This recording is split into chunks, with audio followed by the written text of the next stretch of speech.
آج جماعتیں کیوں ٹوٹتی ہیں؟ جس جماعت کو دیکھو 10-10 ٹکڑے ہیں۔ کوئی جماعت چاہے وہ سیاسی ہے، چاہے وہ مذہبی ہے، چاہے وہ کوئی تحریک ہے،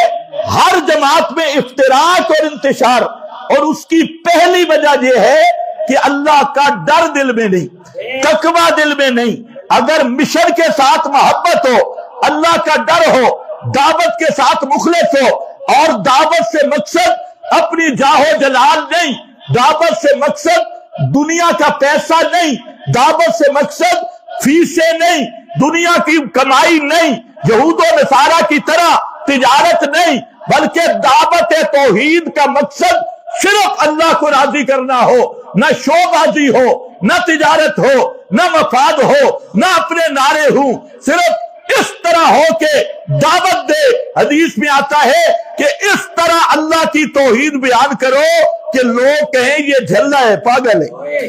پاگل لوگ کہیں یہ پاگل ہو گیا۔ اس طرح توحید کی دعوت دو اور مخلص بن کے دو، اللہ کے لیے دو، کسی کو راضی کرنا نہ ہو، نہ بڑوں کو نہ چھوٹوں کو۔ اگر یہ جذبہ ہر کارکن میں آ جائے، خدا کی قسم وہ جماعت کبھی افتراق کا شکار ہوتی نہیں۔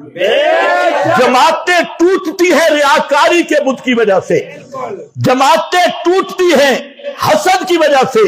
جماعتیں ٹوٹتی ہیں جب دین کی دعوت تجارت بن جائے، جماعتیں ٹوٹتی ہیں جب دین کو فیشن بنا لیا جائے، جماعتیں ٹوٹتی ہیں جب دل میں اخلاص نہ رہے، جماعتیں ٹوٹتی ہیں جب اللہ سے منہ پھیر لیا جائے اور مخلوق سے امیدیں لگائی جائے، پھر اس جماعت پہ اللہ کا عذاب آتا ہے اور اس جماعت کے ٹکڑے ہوتی ہے۔